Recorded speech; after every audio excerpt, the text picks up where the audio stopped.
A black boy from a rental apartment claiming his daddy's a 4-star general. That's the most ridiculous lie I've heard in 23 years of teaching. Mrs. Patricia Whitmore doesn't whisper it. She announces it to the entire 4th grade class at Jefferson Elementary School in Arlington, Virginia. Her voice cuts through the room like a blade, cold, sharp, certain.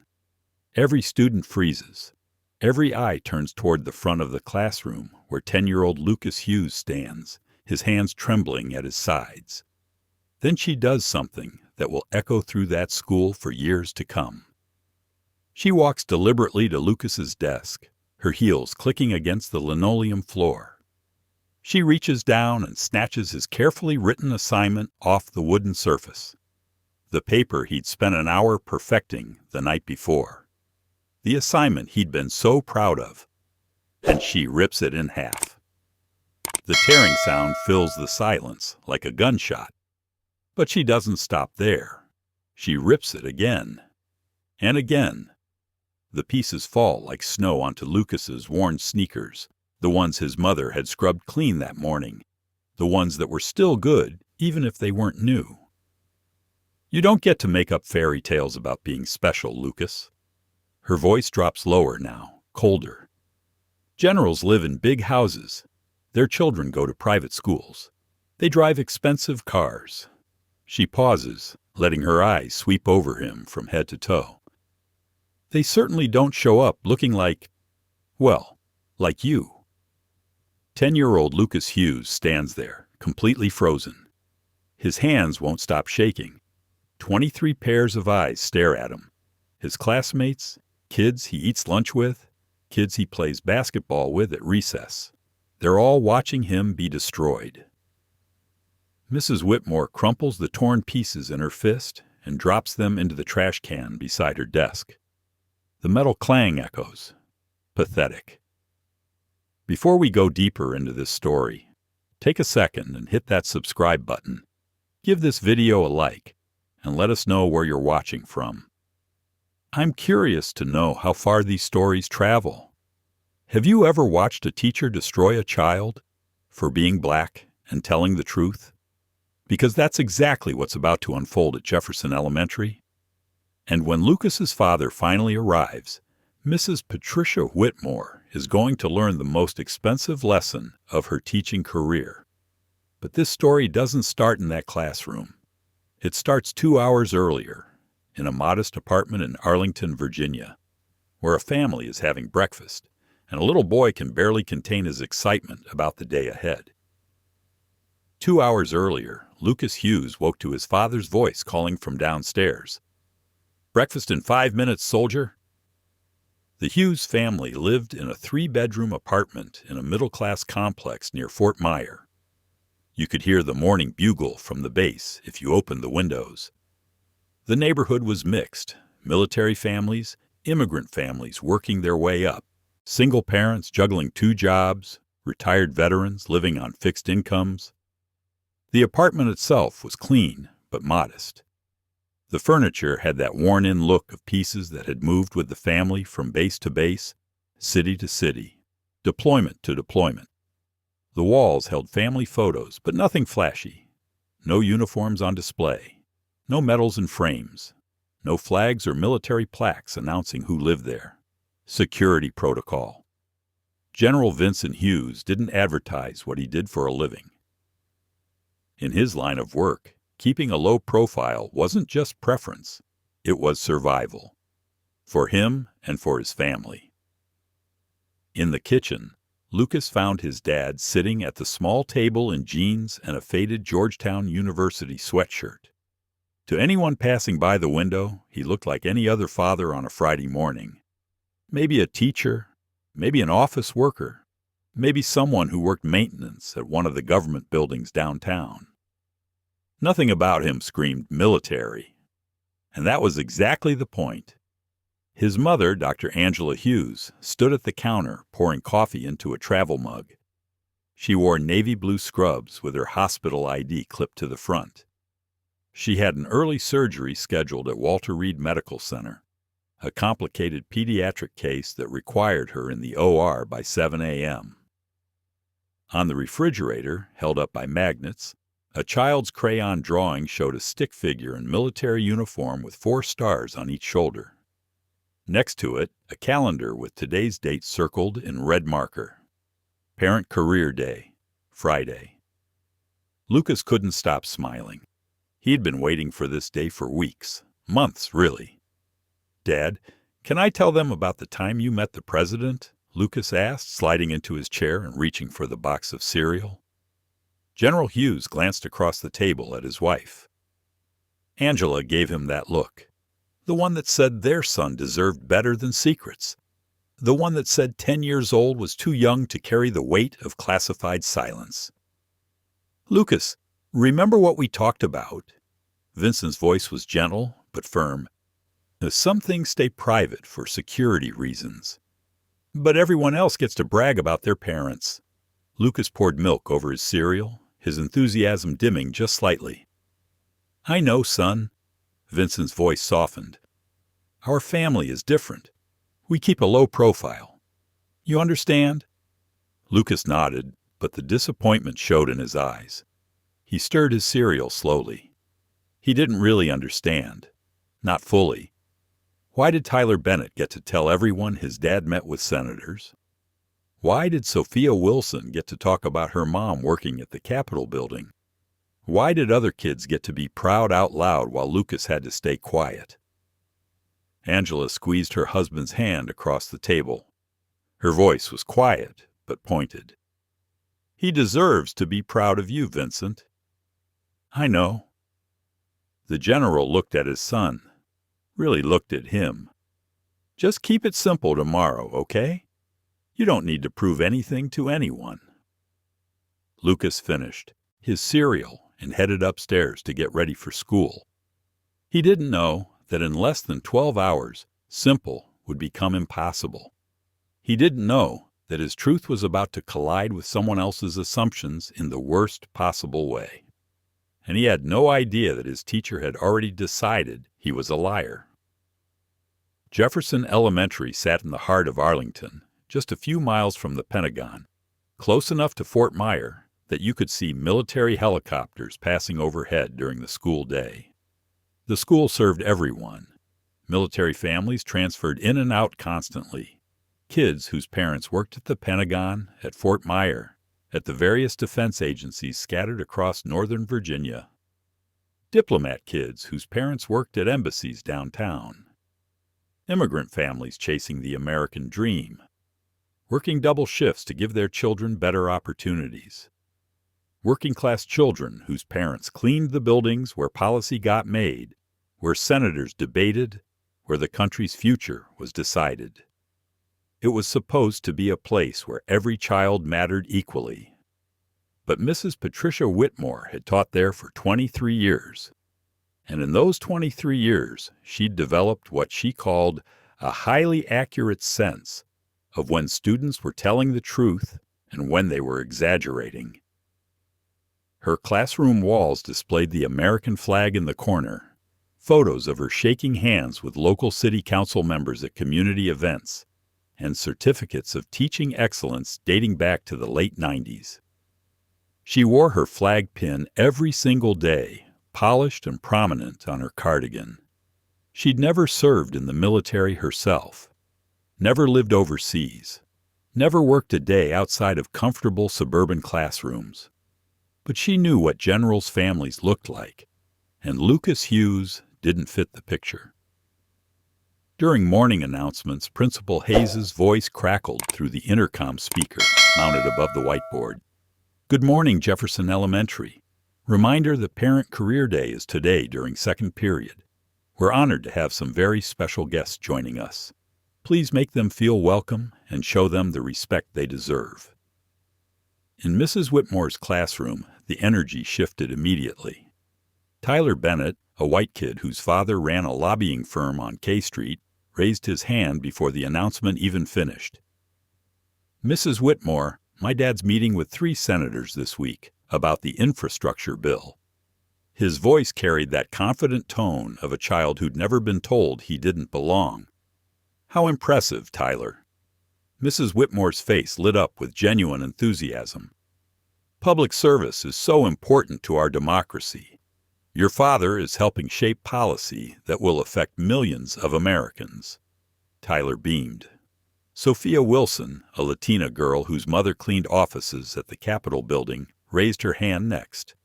Her voice was quieter, less certain. "My mom works there, too. She cleans the offices after everyone leaves." "That's nice, Sophia."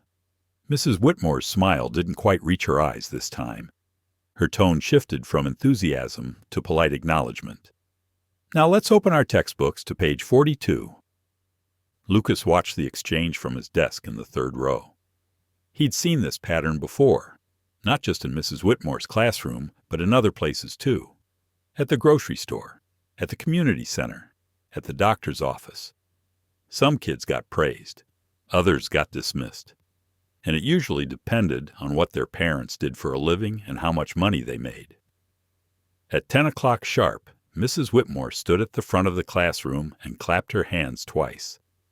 "Class, I want you to take out a sheet of paper. You're going to write 3 paragraphs about your parents' careers. What do they do? Why does it matter? How does it help our community?" She walked between the desks, her heels clicking rhythmically.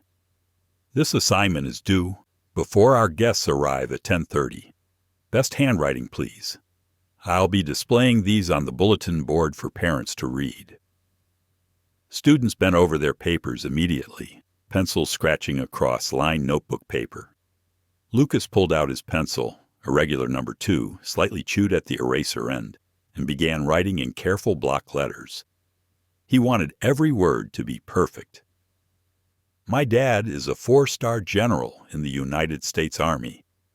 He has served our country for 32 years in places like Iraq, Afghanistan, and Korea. He helps make important decisions to keep America safe. There are only about 40 4-star generals in the whole military. My dad worked his way up from second lieutenant. He says leadership means serving others, not yourself. My dad has been deployed 6 times. Sometimes I don't see him for months, but he does it because he loves our country. That's what makes his job matter." Deshaun Williams, Lucas's best friend since 2nd grade, leaned over and whispered, "Yo, is your dad really a general?" Lucas nodded, keeping his voice low so Mrs. Whitmore wouldn't hear. "Yeah, he just doesn't talk about it much." "That's so cool, man." Deshaun's eyes widened. "My dad just fixes cars at the garage on Wilson Boulevard." "My dad says every job matters," Lucas whispered back. "Your dad keeps people safe on the roads. That's important, too." Deshaun grinned, but before he could respond, a shadow fell across Lucas's desk. Mrs. Whitmore stood beside him. She leaned down and read over his shoulder, her perfume sharp and floral. Lucas felt his stomach drop as her expression changed, lips pressing into a thin line, eyebrows drawing together. Something in her face told him she didn't believe a single word. But she said nothing. Not yet. She just walked back to her desk, picked up her planner, and made a note in neat handwriting. Lucas couldn't see what she wrote, but he watched her underline it twice. As the morning wore on, Lucas's phone buzzed quietly in his backpack. The school allowed students to carry basic cell phones for emergency contact with parents, especially military kids whose parents might need to reach them urgently. During the bathroom break, Lucas checked it in the hallway. A text from his mother. "Dad's flying back early from Korea. Landing at Reagan at 3 p.m. tomorrow. He'll make career day after all. Keep it a surprise. Love you." Mom Lucas's heart soared. His dad had been in South Korea for 3 weeks. Some kind of strategic planning meetings with Allied forces. Details Lucas wasn't allowed to know about. Wouldn't have understood anyway. But he was coming home early. He'd be at career day. Lucas wanted to shout it from the rooftop. Wanted to run back into the classroom and announce it to everyone. Instead, he slipped the phone back into his bag and returned to class, trying to keep the smile off his face. He didn't notice Mrs. Whitmore watching him from her desk. Didn't see the skeptical look in her eyes, the way she tilted her head slightly and made another note in her planner. She'd already made up her mind about Lucas Hughes. That boy was a liar, a fantasist, a child who'd invented an elaborate story to make himself seem more important than he was. And tomorrow, in front of everyone, his classmates, their parents, the other teachers, she was going to teach him a lesson about honesty. What she didn't know was that in less than 24 hours, a 4-star general would walk through her classroom door in full military dress uniform, and everything she thought she knew about Lucas Hughes would shatter like glass. The next morning arrived with unusual excitement crackling through Jefferson Elementary. Parents began filing into Mrs. Whitmore's classroom at 8:30. A lawyer in a sharp charcoal suit carrying a leather briefcase. An architect with rolled-up blueprints under her arm. A software developer from one of the tech companies in Crystal City. A chef in crisp white kitchen whites, fresh off the morning shift at a downtown restaurant. A nurse still wearing scrubs from the night shift at Virginia Hospital Center, too tired to change, but determined not to miss her daughter's big day. Mrs. Whitmore greeted each one with varying levels of enthusiasm. The lawyer got a firm handshake and a bright smile. "Thank you so much for taking time out of your busy schedule." The architect got a warm nod. "How wonderful that you're here." The chef got polite acknowledgement. "We appreciate you coming." The nurse got a quick, distracted, "Thank you for your service," before Whitmore turned away to arrange folding chairs borrowed from the cafeteria. Lucas sat at his desk in the third row, checking his phone every 30 seconds under the desk. His dad had texted at 6 o'clock that morning. "Landed safely. Catching up on sleep. See you at school by 10 hours. Proud of you, son. Dad. 2 more hours." Lucas just had to make it 2 more hours, and then everyone would see. Everyone would know he'd been telling the truth. "Class," Mrs. Whitmore clapped her hands sharply.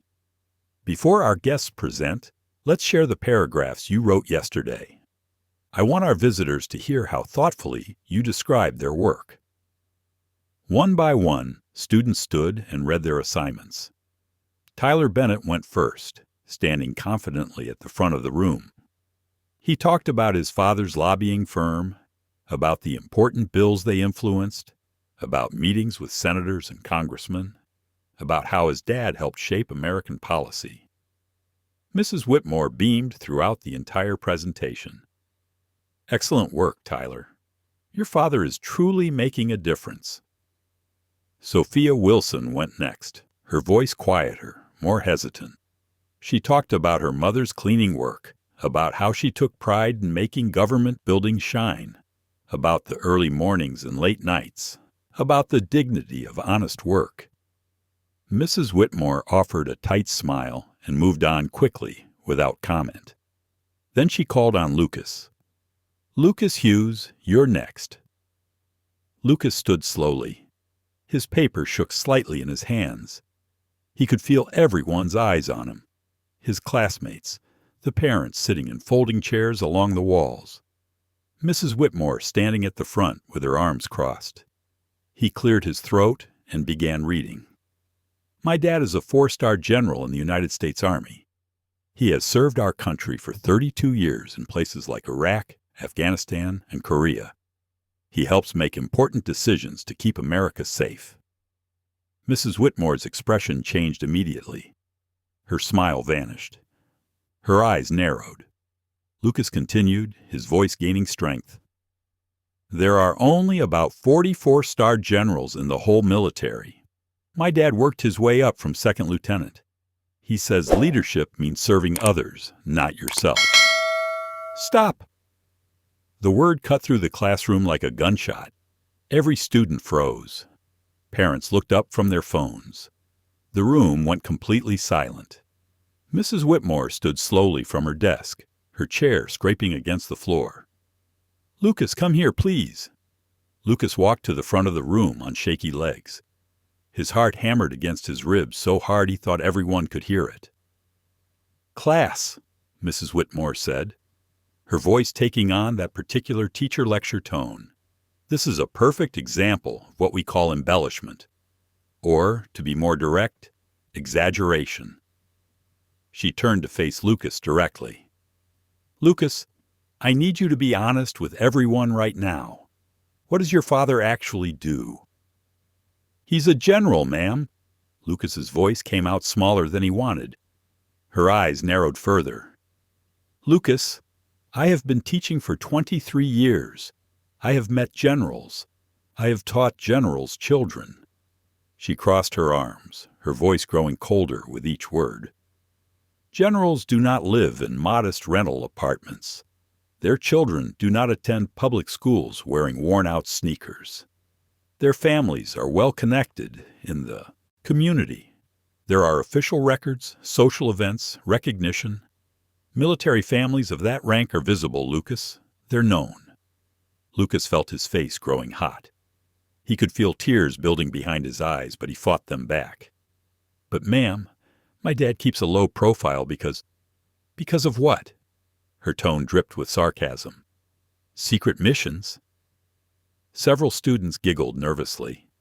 Lucas felt his chest tighten. Tyler Bennett raised his hand from his seat. Mrs. Whitmore, maybe his dad really is. Tyler, I appreciate your kindness, but this is a teaching moment. She didn't even look at Tyler. Her eyes stayed locked on Lucas. I checked with the office yesterday afternoon. There is no General Hughes listed on our parent registry. Your father's occupation is listed as government employee. That's very different from a 4-star general, isn't it? Lucas's eyes filled with tears he could no longer hold back. He puts that on forms for security reasons. He told me, enough! The classroom jumped at her raised voice. One of the parents shifted uncomfortably in their folding chair. You will sit down right now. You will rewrite this assignment with the truth, and you will apologize to this class and to our guests for wasting everyone's time with fantasy stories. Do you understand me? Tears spilled down Lucas' cheeks, but he didn't move. His hands clenched into fists at his sides. Lucas, I said sit down. My dad didn't raise a liar, ma'am. The room went completely silent, the kind of silence where you can hear the fluorescent lights humming overhead. Mrs. Whitmore's face flushed red. Several parents shifted uncomfortably. One mother in the back put her hand over her mouth. What did you just say to me? My dad is a general. Lucas's voice shook, but he didn't back down. He's flying back from Korea. He'll be here at 10 o'clock. You'll see. Mrs. Whitmore's jaw clenched. Her voice came out low and dangerous. To the principal's office. Now. Deshaun Williams stood up from his desk. But Mrs. Whitmore, Lucas isn't lying. I've seen... Deshaun, sit down before you join him. Deshaun sank back into his chair, shooting Lucas an apologetic look. Lucas grabbed his backpack. As he walked toward the door, Mrs. Whitmore delivered her final blow loud enough for everyone to hear. The students, the parents, everyone. Class, let this be a lesson. Honesty and humility are virtues we cherish in this school. Making yourself seem more important than you are, especially when you come from certain backgrounds, is the opposite of character. The words hung in the air like poison. Lucas stopped at the door. His hands gripped the straps of his backpack so hard they left marks on his palms. Every eye in the room watched him, some with pity, some with embarrassment, some with that look that said they'd always known something was off about him. He walked out in shame. He had 90 minutes until his father arrived. 90 minutes to survive being called a liar in front of everyone. He had no idea that Mrs. Whitmore was about to have the worst day of her teaching career. The hallway felt longer than usual. Lucas walked slowly toward the principal's office, his sneakers squeaking against the freshly polished floor. Behind him, through the closed classroom door, he could hear Mrs. Whitmore's voice resuming the career day introductions as if nothing had happened. as if she hadn't just destroyed him in front of the entire class. He pulled out his phone. Still no new messages from his dad. Probably still sleeping after that 14-hour flight from Seoul. Lucas thought about texting him, about telling him what just happened, that his teacher called him a liar, that nobody believed him, that he was walking to the principal's office for telling the truth. But what would he say? His dad had enough to worry about: strategic defense planning, international relations, military operations Lucas couldn't even imagine. Lucas didn't want to seem weak. He slipped the phone back into his pocket and kept walking. Through the main office window, Lucas spotted Principal Hayes on the phone. She was nodding seriously, her expression focused and intense. She glanced at a folder on her desk, then looked up and made eye contact with Lucas through the glass. Her eyes widened slightly, a flicker of recognition, maybe surprise, but she was mid-conversation, so she just gave him a small nod and returned to her call. Lucas wondered if Mrs. Whitmore had already called ahead to complain about him. Vice Principal Thornton handled the meeting instead. Principal Hayes was still occupied, her office door closed, her voice muffled but urgent on the phone. Mr. Thornton was a white man in his 50s who'd been at Jefferson Elementary for 15 years. He wore khakis and a blue polo shirt with the school logo embroidered on the chest. He had the kind of face that always looked slightly disappointed in everything. "Sit down, Lucas." Lucas sat in the chair across from Thornton's desk. It was too big for him. His feet barely touched the floor, making him feel even smaller. So, Thornton opened a folder on his desk, reading from notes someone had already written. "Mrs. Whitmore tells me you disrupted class and refused to correct false information in your assignment. Sir, it's not false. My dad really is. Lucas." Thornton held up a hand, cutting him off. "I pulled your file before you got here. Your father is listed as Vincent Hughes. Occupation, government employee. That's what's in our system. That's what he writes on forms, sir, for security reasons." "Security reasons." Thornton chuckled, not meanly, but like an adult humoring a child's overactive imagination. "Lucas, I understand wanting your father to seem important. A lot of kids do that. But making up elaborate stories about generals and classified information, I'm not making it up." Lucas's voice came out, louder than he intended, sharper. Thornton's face hardened. "Lower your voice. You're already in trouble, son. Don't make it worse." Lucas's phone buzzed in his pocket. He pulled it out quickly. A text from his dad. "Running late. Briefing at Pentagon got moved up. We'll be there by 10:30. Hang tight." Dad Lucas's heart leapt. He held the phone out to Thornton. "See, he's coming. He'll be here in less than an hour." Thornton barely glanced at the screen. "Lucas, I can't verify anything from a text message. You could have anyone's number saved as Dad in your contacts." He leaned forward, folding his hands on the desk. "But here's what's going to happen. You're going to return to class. You're going to apologize to Mrs. Whitmore for being disrespectful. You're going to rewrite that assignment with truthful information. And then we're going to move forward. Understood?" Lucas felt his hands beginning to shake. "You don't believe me either." "I believe you want attention, Lucas. I understand that impulse. Kids from single-parent homes or families where parents work multiple jobs sometimes create stories to feel special. It's actually a cry for help, really. My parents are married. My mom's a surgeon at Walter Reed. My dad—" "That's enough." Thornton stood, signaling the meeting was over. "Return to class right now, or I will call your parents in for a formal disciplinary conference. And trust me, you don't want that on your permanent record." Lucas stood slowly. His vision blurred with tears he absolutely refused to let fall. Not here. Not in front of this man who'd already decided Lucas was lying. "My father serves this country, sir. Lucas's voice shook but stayed steady. He's been deployed 6 times. He's earned the right to be believed. Thornton's expression softened slightly, but only slightly. There was pity in his eyes now, which somehow felt worse than disbelief. Go back to class, Lucas. When Lucas returned to room 204, everything had changed. Parents now filled the back and sides of the classroom, sitting in a semicircle of borrowed folding chairs. Career Day presentations were in full swing. Mrs. Whitmore stood at the front, her smile bright and professional, introducing Mr. Bennett. We are so grateful to have these distinguished guests with us today. Mr. Bennett works with some of the most powerful people in Washington, helping to shape legislation that affects all Americans. Let's give him our full attention. Applause rippled through the room. Lucas slid into his seat as quietly as possible, hoping to disappear. Deshawn leaned over immediately and whispered, "You okay?"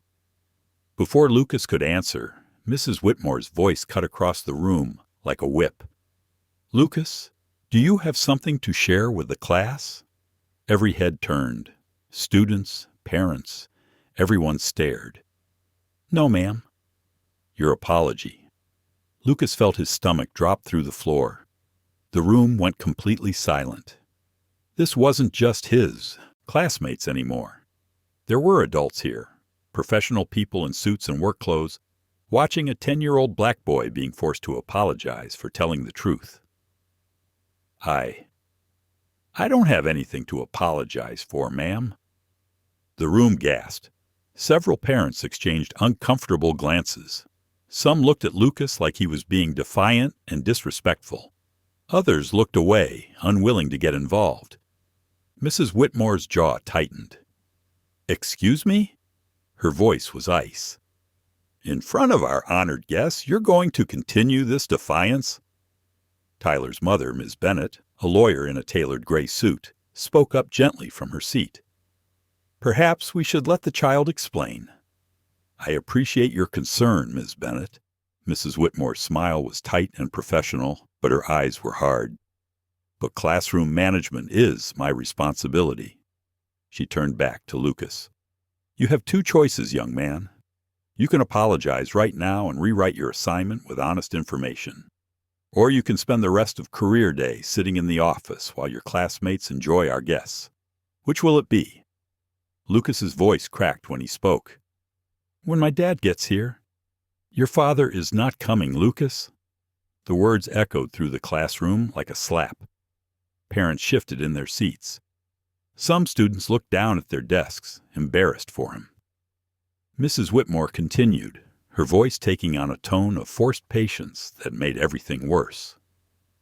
"Sweetheart, I understand this is hard, but the truth is, your father probably works a regular government job, maybe at the VA hospital, maybe at a military base doing paperwork. Those are perfectly respectable positions." She walked closer to his desk, her voice dropping to something that might have sounded compassionate if you didn't listen to the words. "But you've created this fantasy about generals and Korea and important decisions because you're embarrassed. I get it. You see Tyler's dad meeting with senators, and you want your family to seem just as important." Her voice dropped even quieter now, somehow more cutting.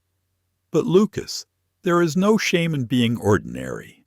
The shame is in lying about it, especially when you come from a community that already struggles with stereotypes about honesty." Before we continue, take a second and share your thoughts so far on the story below. I read every single one. The words landed like bombs. Ms. Bennett, the lawyer, stood up from her chair. "Mrs. Whitmore, I really don't think—" "Please, Ms. Bennett, sit down." The lawyer sat slowly, her expression troubled, but she didn't push further. Deshawn muttered under his breath, "This is so messed up." "What was that, Deshawn?" "Nothing, ma'am." "Deshawn Williams, I heard you. Office, now." "But I didn't—" "Now." Deshawn grabbed his backpack and walked out, giving Lucas one last look of solidarity before disappearing into the hallway. Lucas was completely alone now, isolated in a room full of, people. Mrs. Whitmore stood over him, arms crossed, waiting for his apology. The other parents looked away, uncomfortable but unwilling to intervene. The clock on the wall showed 9:28 a.m. His father would arrive in approximately 1 hour. But right now, in this moment, Lucas Hughes had never felt smaller in his entire life. He looked down at his desk, at the empty space where his assignment had been before she tore it up and threw it away. His hands gripped the edge of the desk. And then he did something that surprised everyone, including himself. He stood up. "Ma'am," he said quietly but clearly, "my name is Lucas Hughes. My father is General Vincent Hughes. He's a 4-star general in the United States Army. He served for 32 years. And when he gets here, you're going to owe me an apology." Mrs. Whitmore's face flushed deep red. "Sit down." "No, ma'am." The room held its breath. "Lucas Hughes, if you do not sit down right now—" The classroom door opened. Principal Hayes stepped inside, slightly out of breath, her face flushed. "Mrs. Whitmore, hallway, immediately." The tone of her voice made it clear this wasn't a request. Mrs. Whitmore blinked in surprise. "Principal Hayes, I'm in the middle of—" "Now, Patricia." Every parent in the room noticed the use of her first name. That never happened during school hours. Mrs. Whitmore followed Principal Hayes into the hallway, the door closing behind them with a soft click. Through the small window in the door, students could see them talking. Principal Hayes' face was serious, urgent. Mrs. Whitmore's expression shifted from confusion to shock to something that looked like pure fear. Lucas sat back down, his heart pounding so hard he could feel it in his throat. Whatever was happening out there, it had to do with him. The clock ticked forward. 9:30 a.m. In the hallway, Principal Hayes kept her voice low but firm. "Patricia, we have a situation." Mrs. Whitmore crossed her arms defensively. "If this is about Lucas Hughes, I was simply maintaining classroom standards. The boy was clearly—" "I just spent 20 minutes on the phone with Fort Myers Protocol Office." The words hung in the air like thunder before a storm. Mrs. Whitmore blinked. "Protocol Office?" "Yes. They called because we have a very distinguished visitor arriving at this school within the hour." Hayes pulled out her phone, showing Whitmore an email that had come through during the morning announcements. They needed to confirm our security clearances, parking arrangements for multiple vehicles, and whether we could accommodate a security detail on school grounds. Mrs. Whitmore's face began to pale. Security detail? For career day? For Lucas Hughes's father. The hallway seemed to tilt. Lucas Hughes? Yes, Patricia. The 10-year-old boy you publicly humiliated this morning for supposedly lying about his father being a 4-star general. Oh my God. The boy you sent to my office. Hayes's voice was rising now despite her efforts to keep it professional. The boy whose assignment you tore up in front of the entire class? The boy you accused of making up stories because of where he lives and how he looks? Mrs. Whitmore's hand went to her mouth. I thought he was exaggerating. He lives in that modest apartment complex on Henderson Street. The father isn't listed on any social registers.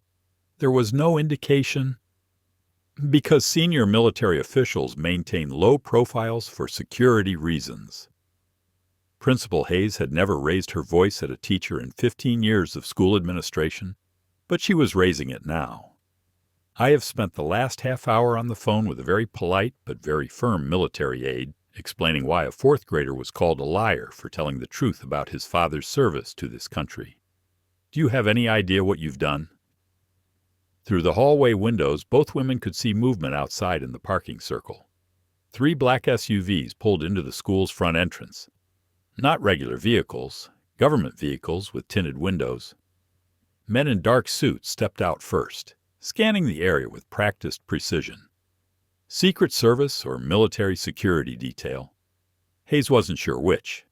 They moved like professionals, checking sight lines, positioning themselves. Then from the center vehicle, a man stepped out. He was tall, dignified, and wearing full military dress uniform, the kind you see at Pentagon briefings and presidential ceremonies. The dark blue jacket was immaculate. 4 rows of medals covered his chest in perfect alignment, each one representing service, sacrifice, campaigns fought, decisions made. On each shoulder, 4 silver stars caught the morning sunlight. General Vincent Hughes had arrived. Mrs. Whitmore felt her knees go weak. Oh, God, he's real. Yes, Patricia, he's real. And right now, he's walking into my school to pick up the pieces of what you did to his son. Inside the classroom, students and parents noticed the commotion outside. Is that the president? One kid whispered, pressing against the window. Look at all those security guys. Mr. Bennett, the lobbyist who regularly dined with senators and congressmen, stood and moved to the window. His eyes widened. That's a 4-star general. The room erupted in whispers. Lucas sat frozen at his desk, his hands gripping the edge so hard his knuckles turned white. Through the window, he could see his father walking toward the school entrance with that calm, measured stride Lucas had seen 1,000 times. The stride that said nothing rattled him. The stride that commanded respect without demanding it. His dad was here, in uniform. Everyone was about to see the truth. General Vincent Hughes walked through Jefferson Elementary's main entrance like he was reviewing troops, calm, measured, taking in every detail with practiced observation. The security personnel remained outside per his instructions. This wasn't a military operation. This was a father checking on his son. Principal Hayes met him in the main hallway, her professional composure barely holding. General Hughes, sir, I'm Principal Hayes. I want to apologize profusely for... He shook her hand firmly but briefly, cutting off her apology with quiet authority. Principal Hayes, I appreciate you accommodating the short notice. I apologize for any disruption to your school day. His voice was professional, controlled, but there was steel underneath, the kind of voice that had commanded thousands of soldiers, briefed presidents, negotiated with foreign military leaders. I understand there was some miscommunication regarding my son's assignment. Behind Hayes, Mrs. Whitmore stood frozen in the hallway, her face the color of chalk. General Hughes's eyes moved to her, not angry, just assessing. The way a commanding officer assesses a situation before making decisions. You're Lucas's teacher? Yes, sir. Mrs. Whitmore's voice barely worked. General, I want to apologize. There was a terrible confusion about... Confusion. His tone didn't rise. It didn't need to. My son was called a liar in front of his peers for telling the truth about his father's service. Where exactly was the confusion, ma'am? I didn't know. I had no way to verify. You didn't verify. He let the words hang there, heavy with implication. You assumed. Mrs. Whitmore had no response. General Hughes continued, his voice quiet, but cutting through excuses like a blade. Ma'am, I've spent 3 decades leading soldiers in some of the most challenging circumstances this nation has faced. One thing I've learned in that time, assumptions about people based on how they look, where they live, or what you think they should be. Those assumptions are usually wrong, and they're always dangerous. He adjusted his uniform jacket slightly, a habitual gesture. I've commanded troops in combat zones. I've briefed presidents and foreign ministers. I've made decisions that affected thousands of lives and billions of dollars in resources. But right now, the most important thing I need to do is check on my 10-year-old son, who was humiliated for telling his truth. His eyes never left hers. Where is Lucas? The classroom door opened. Principal Hayes entered first, her professional smile not quite hiding the stress and tension radiating from her. "Class, we have a very special guest joining us for Career Day." Mrs. Whitmore followed, looking like she might be physically sick. Then General Vincent Hughes stepped through the doorway. The effect was immediate and absolute. The room went silent.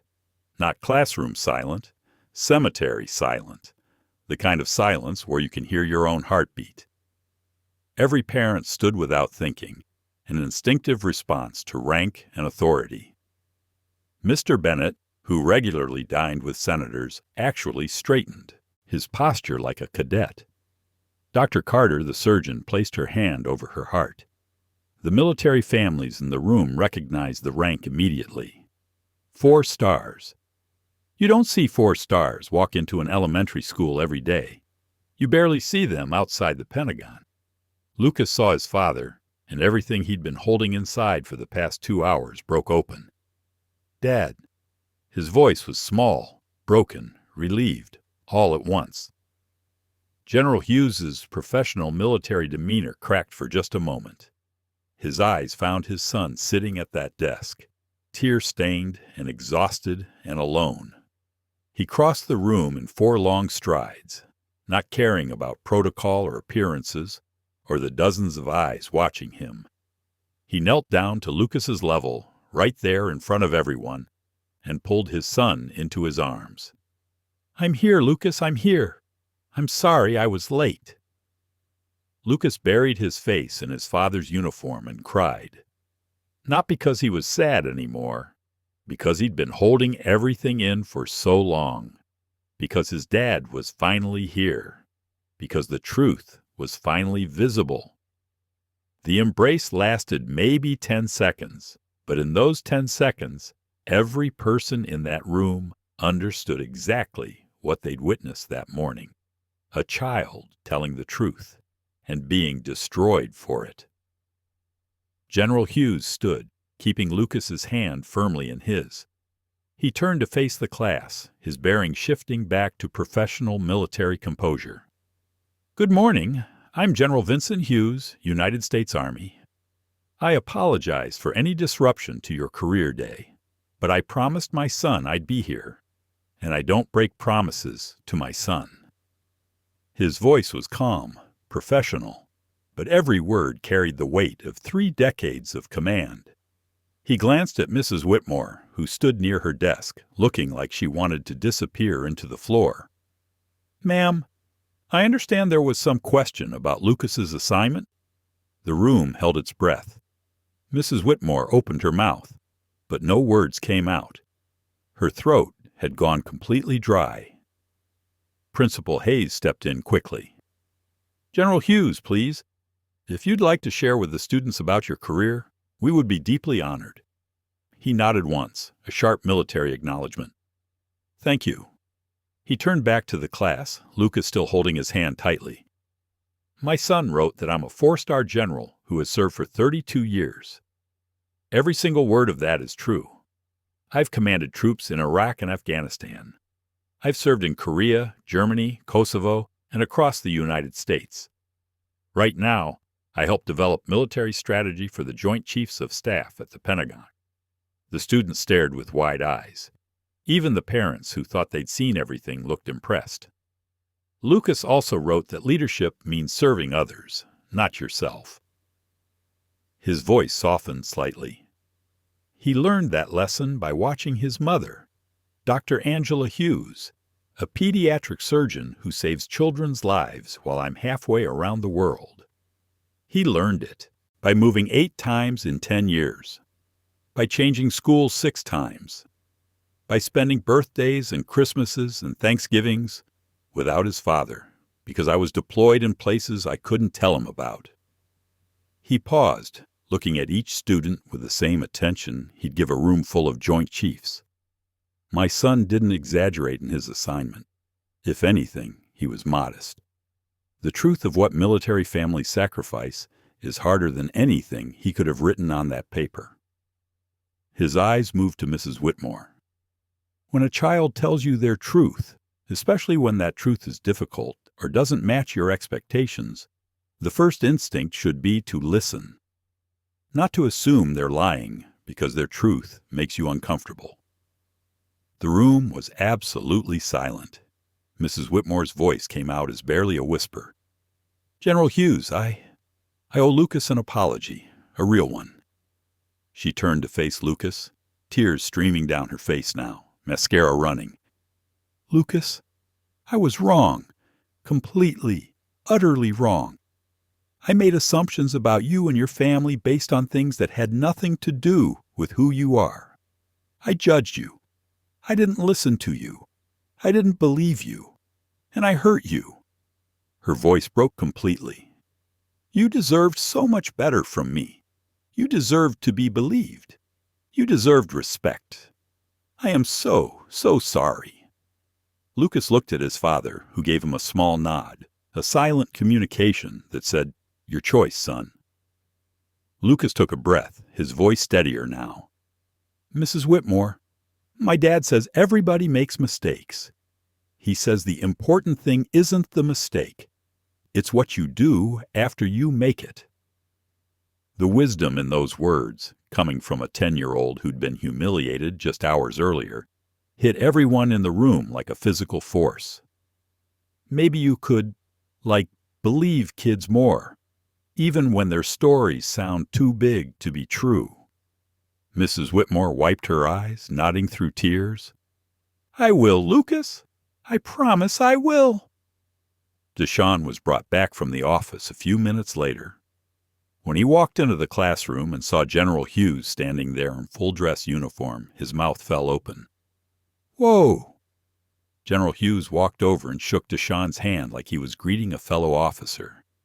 "You must be Deshawn. Lucas tells me you stood up for him this morning. That took courage, son." "Thank you." Deshawn's face lit up with pride. "Yes, sir. Lucas is my best friend. I knew he wasn't lying. That's what real friendship looks like." Tyler Bennett approached Lucas afterward, his usual confidence replaced with something more genuine. "I'm sorry I didn't say more earlier. I should have backed you up. That was really brave what you did." Lucas nodded. "It's okay. It's hard to speak up sometimes." Other students began gathering around Lucas, not with pity now, but with respect, with genuine curiosity, with the realization that they'd just witnessed something important. Mr. Bennett, the lobbyist, approached General Hughes with unusual humility. "Sir, I work with members of Congress every day. What you said about listening first, about not making assumptions, I needed to hear that too." Ms. Wilson, Sophia's mother, who cleaned the Capitol building, shook the general's hand with tears in her eyes. "Thank you for what you said about service. Every kind of service. My daughter heard that. I heard that." General Hughes nodded respectfully. "Ma'am, this country runs on the work of people like you. People who show up every day and do what needs to be done. That's service, too." Principal Hayes made an announcement to the entire class, her voice firm with new conviction. "Effective immediately, Jefferson Elementary will be implementing comprehensive implicit bias training for all staff members. What happened this morning should never, ever happen again." Mrs. Whitmore nodded, her hand over her heart. "I'll be the first to sign up." Then the general did something unexpected. From his uniform pocket, he pulled out a small gold coin, a command coin from his unit. These were traditionally given only for exceptional service, for going above and beyond, for demonstrating the values the military held sacred. He placed it in Mrs. Whitmore's hand. "I'm not giving you this for what happened this morning, ma'am. I'm giving it to you for your apology. That took real courage. Use it to remember that growth comes from our mistakes, not from our successes." Mrs. Whitmore clutched the coin, nodding, completely unable to speak. For the next 20 minutes, General Hughes gave an incredible presentation about military service, leadership, and sacrifice. He answered questions from curious students with patience and clarity. "What's the hardest part of your job?" one girl asked. being away from my family, making decisions that affect people's lives. The responsibility never gets easier. You just get better at carrying it." "Have you ever been scared?" a boy asked. "Every single day in combat. Fear doesn't make you weak. It makes you human. Courage is doing what needs to be done, even when you're afraid." "What's the best part?" another student asked. General Hughes looked at Lucas. "Serving something bigger than myself, and knowing my son understands why it matters." He shared age-appropriate stories about leadership, about the soldiers he'd served with, about what it means to make difficult decisions. He made every child in that room feel important, seen, valued. At the end, Principal Hayes suggested a class photo. Students gathered around the general in the front of the classroom. Lucas stood front and center, his hand in his father's hand, wearing the biggest, most genuine smile of his life. That photo would go viral on social media within 48 hours. But right now, in this moment, it was just a son standing with his dad. Finally believed, finally vindicated, finally seen. That evening, the Hughes family sat together in their modest Arlington apartment, the same apartment Mrs. Whitmore had judged as proof that Lucas was lying. Dr. Angela Hughes had left surgery early when Vincent called to tell her what happened. Now she sat on their worn couch with Lucas tucked under her arm, still in her surgical scrubs with her hospital ID clipped to the front. General Hughes sat across from them in the armchair, out of uniform now, back in jeans and a t-shirt. Just a dad again. "How are you feeling, baby?" Angela asked, smoothing Lucas's hair the way she'd done since he was a toddler. "Tired." Lucas leaned into his mother. "But good, I think." "What did you learn today?" his father asked, leaning forward with his elbows on his knees. Lucas thought about it carefully. His parents had always taught him to find lessons in hard experiences, to turn pain into growth. "I learned that telling the truth is really hard sometimes, especially when people don't want to believe you. But you should still do it anyway." Vincent nodded approvingly.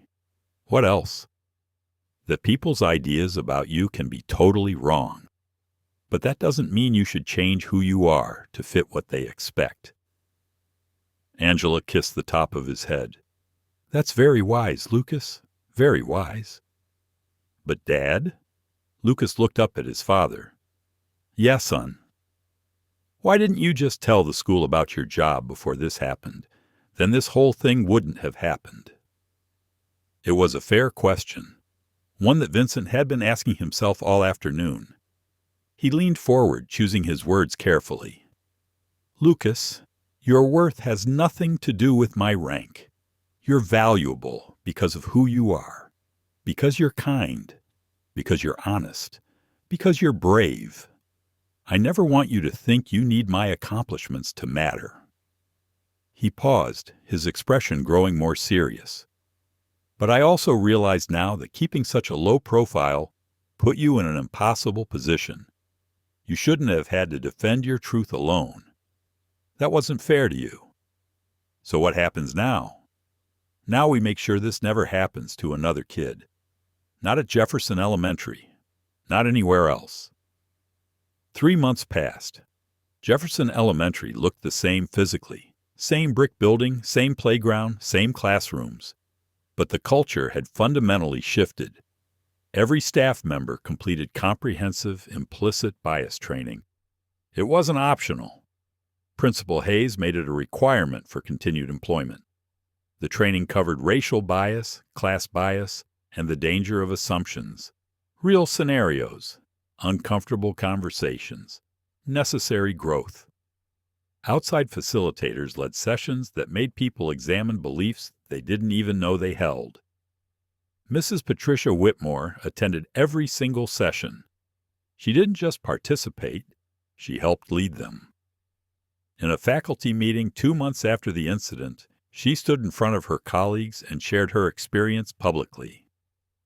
3 months ago, I hurt a child because I couldn't see past my own assumptions. I looked at Lucas Hughes and decided his truth was impossible because it didn't match the picture I had in my head of what a general's family should look like. Her voice was steady now, stronger than it had been that terrible morning. I've spent the last few months examining my biases, the ones I didn't even know I had. I've learned that my instincts about students were often just prejudices dressed up as experience. My sense of when kids were exaggerating was really just my own limited worldview. She held up the command coin General Hughes had given her, keeping it visible. I keep this on my desk, not as a trophy, as a reminder that growth comes from our mistakes, not from our successes. And that real courage is admitting when you're wrong. The training led to real policy changes throughout the school. New protocol: verify before questioning. If a student makes a claim about their family that seems unusual, the first step is to check respectfully with parents, not to interrogate the child in front of their peers. The student council, inspired by Lucas's experience, created something called the Truth and Trust Initiative, a peer support system where students could talk about times they felt unheard or disbelieved. Lucas became one of the founding members. Mrs. Whitmore's classroom changed too.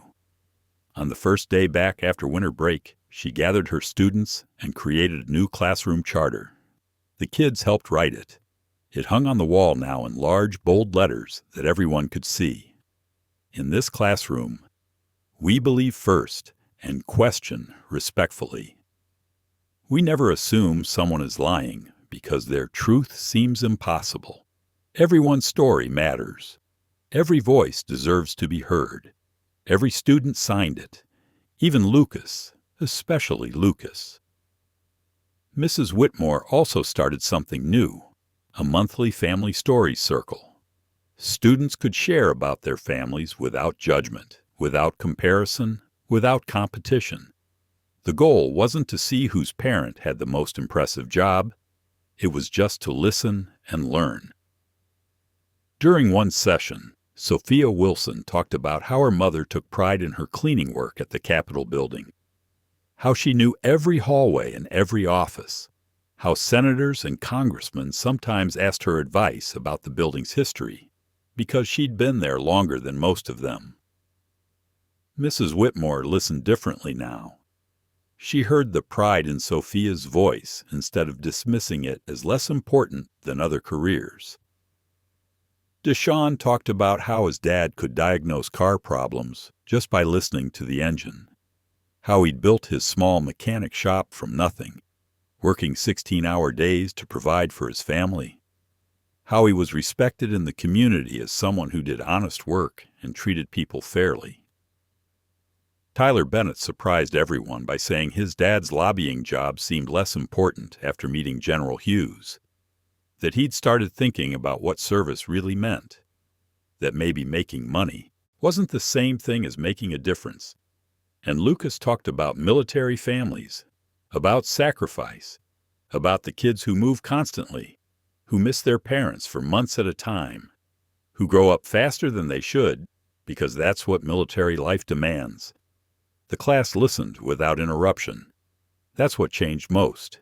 The listening. The viral photo spread faster than anyone expected. The image of General Vincent Hughes in full dress uniform, 4 stars clearly visible, kneeling beside his 10-year-old son while emotional students and parents looked on. It captured something powerful. The caption that went with it told the whole story. How a teacher had called a black student a liar for writing the truth about his father's service. How she'd torn up his assignment. How she'd humiliated him publicly. And how a 4-star general had walked into that classroom to stand beside his son. News outlets picked it up within 24 hours. The story appeared on local news in Washington, D.C., then spread to national broadcasts, CNN, MSNBC, Fox News, NPR. Everyone covered it. Social media exploded with reactions.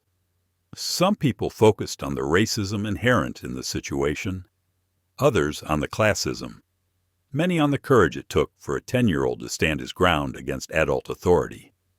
But the most shared aspect was Mrs. Whitmore's apology and transformation. People were tired of stories where the person who did wrong faced consequences, but never changed, never grew, never learned. This was different. This showed that redemption was possible, that people could examine their biases and become better. Mrs. Whitmore received invitations to speak at education conferences across the country about implicit bias and the harm of assumptions. She accepted some, declined others. But whenever she spoke, she always emphasized the same message. I'm not the hero of this story. I'm the cautionary tale. But I'm proof that people can change if they're willing to do the uncomfortable work of examining themselves honestly. Before we go deeper, I would love to hear your point of view. Tell me what part hit you the hardest in this story, and share your thoughts in the comments. Lucas today is different from the scared 10-year-old who stood at the front of that classroom 3 months ago. He's more confident, still humble, still kind, but no longer afraid to share his truth, no longer worried about being believed. He started a peer mentoring program at Jefferson Elementary, where older students help younger ones navigate difficult situations. The program has a simple first rule: believe first, question with kindness. His friendship with Deshawn grew even stronger. Tyler Bennett became a regular at their lunch table, genuinely changing from the kid who name-dropped his father's connections to someone who actually listened to others. Even Sophia Wilson joined their group.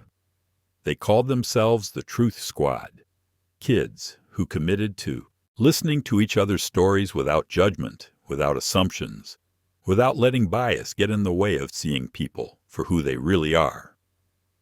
General Hughes attended school events when his schedule allowed. Not in uniform, just as Lucas's dad. He wanted his son to know he was proud of him for who he was, not because of what his father did for a living. Dr. Angela Hughes continued saving lives at Walter Reed Medical Center, performing delicate surgeries on children who needed her skill and compassion.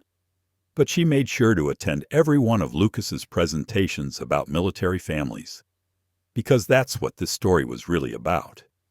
Not generals or ranks or positions or 4 stars on a uniform, but a family that loved each other. A son who learned that truth, even when it's hard, even when it costs you something, is always worth defending. And a community that learned to listen instead of assume. The Hughes family went back to their quiet life in that modest Arlington apartment. No plaques went up on the walls. No uniforms went on display. General Hughes still filled out school forms with government employee in the occupation field, because security protocols hadn't changed. But something else had changed. Lucas no longer felt like he had to hide part of himself. He could talk about his dad's job when it came up naturally. He could share what military life was like without fear of being called a liar. And Jefferson Elementary, along with everyone who heard Lucas's story, was forever changed. Sometimes the bravest thing you can do is stand in your truth, even when the whole world tells you you're wrong, especially then. Lucas Hughes' story is one child's experience in one classroom in Arlington, Virginia. But it represents something much larger happening in schools across America every single day. Right now, somewhere, a child is being told their truth doesn't matter because it doesn't match someone's expectations. A black student is being questioned more harshly than their white classmates for the exact same behavior. A child from a working-class family is being dismissed because adults assume they're exaggerating about their parents' accomplishments. A military kid is being misunderstood because people don't see the sacrifice behind their calm exterior. An immigrant child is being doubted because their family story seems too difficult to be real. And most of the time, there's no 4-star general walking through the door to make it right. So the question becomes, what do we do about it? The statistics paint a sobering picture. According to the U.S. Department of Education, Black students are suspended or expelled at 3 times the rate of white students for the same infractions. 3 times. Subjective offenses, things like defiance or disruption or disrespect, account for most of these disparities. Translation: when a teacher has to use personal judgment about whether a student is being disrespectful, Black students are punished more severely. Their truth is questioned more aggressively. Their explanations are dismissed more quickly.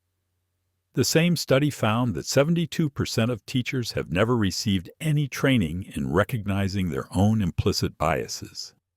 They're making decisions about children's futures based on assumptions they don't even know they have. Another study from the American Psychological Association found that Black boys as young as 10 years old are seen as less innocent and more adult-like than their white peers. They're given less benefit of the doubt, less grace, less childhood. Lucas Hughes experienced all of this in one morning, and his story shows us the real cost. Children who feel consistently unheard in school are 4 times more likely to disengage academically. They stop raising their hands. They stop sharing their stories. They stop participating. They stop believing their truth matters. That's the invisible damage of bias. Not just the moment of public humiliation, though that's traumatic enough, but the slow, steady erosion of a child's belief in themselves. The internal voice that starts saying, maybe I don't belong here. Maybe my truth doesn't matter. Maybe I should just stay quiet. But Lucas's story also shows us something else. That change is possible, that people can grow, that systems can improve when we demand better and follow through with action. Mrs. Whitmore could have denied what she did. She could have made excuses. She could have blamed Lucas for being too sensitive or too dramatic. She could have played the victim. Instead, she did the harder thing. She looked at her own biases honestly. She apologized sincerely. She changed her classroom practices and her approach to teaching. She became an advocate for the kind of training that helps teachers examine their assumptions. That doesn't erase what she did. It doesn't undo the harm Lucas experienced, but it shows a path forward. Jefferson Elementary could have swept the incident under the rug. They could have handled it quietly, privately, hoping no one would find out. They could have protected the institution's reputation over the child's dignity. Instead, they implemented mandatory bias training. They changed their policies. They created systems to prevent it from happening again. That's how institutions improve, by acknowledging harm and taking concrete action to prevent future harm. And Lucas, he could have let that experience make him small and quiet and afraid. Instead, he started a peer mentoring program. He shared his story. He helped other kids find their voice. That's resilience. Not because trauma made him stronger. Trauma doesn't work that way. But because he chose to use his experience to help others. Because his parents supported him. Because his community rallied around him. Because the truth was finally recognized and honored. So what can you do? First, ask yourself some hard questions.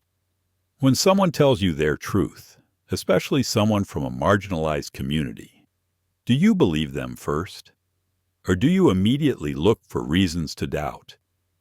When a child shares something that seems unusual or impressive, is your first instinct to celebrate them? Or to question whether they're exaggerating, seeking attention, making things up? When you see someone being treated unfairly, do you speak up? Or do you stay silent to avoid making things awkward? These aren't comfortable questions, but they're necessary ones. Second, take action. If you're a parent, talk to your child's school about implicit bias training. Ask what policies they have in place to protect students from discrimination. Hold them accountable. If you're a teacher, examine your own classroom honestly. Are you giving every student the same benefit of the doubt? Or are your unconscious assumptions affecting how you treat them? If you're an administrator, implement comprehensive training, not one workshop, not a single professional development day. Real, ongoing training that challenges people to examine their biases. If you're just someone who heard this story and felt something, share it. Talk about it. Conversations change culture. The more we discuss these issues openly, the harder they are to ignore. And finally, teach the children in your life that their truth matters. That they don't have to shrink themselves to make adults comfortable. That standing in your truth, even when it's hard, even when people doubt you, is always worth it. General Vincent Hughes didn't walk into Jefferson Elementary that morning to humiliate a teacher or to flex his rank or to demand special treatment. He walked in to stand beside his son, to show Lucas and every child watching that truth matters, that you matter. The question now is, what will you do with that message? Will you scroll past this story and forget it by tomorrow? Or will you let it change how you listen, how you believe, how you treat the people around you? Because here's the truth that Lucas Hughes learned at 10 years old. One person standing in their truth can change an entire system, but only if the rest of us are willing to listen. Lucas Hughes stood in his truth when it would have been easier to back down. Mrs. Patricia Whitmore faced her biases when it would have been easier to make excuses. General Vincent Hughes showed up for his son when his career demanded he be somewhere else. Dr. Angela Hughes raised a child who knew his worth wasn't determined by what others believed about him. Deshaun Williams stood by his friend when silence would have been safer. And Jefferson Elementary chose transformation over reputation. Every person in this story made a choice. The question is, what choice will you make? If this story moved you, I need you to do 3 things for me. First, share this video. Someone in your life needs to hear this message today. Someone is fighting to be believed right now. Someone is standing in their truth and wondering if it's worth it. Show them it is. Second, drop a comment below. Have you ever been disbelieved when telling your truth? Have you witnessed someone else's truth being dismissed because it didn't fit expectations? Your story matters. Share it. Let's build a community where truth is honored, not questioned. Third, subscribe to True Justice and turn on notifications. Stories like this about justice, redemption, courage, and standing up for what's right are what this channel is all about. We tell the stories that need to be told, the ones that challenge us, the ones that change us. Hit that subscribe button right now. Give this video a like. And let me know in the comments where you're watching from and what part of Lucas's story hit you the hardest. Because your voice matters. Your truth matters. You matter. Don't let anyone make you forget that. This is True Justice, and I'll see you in the next story.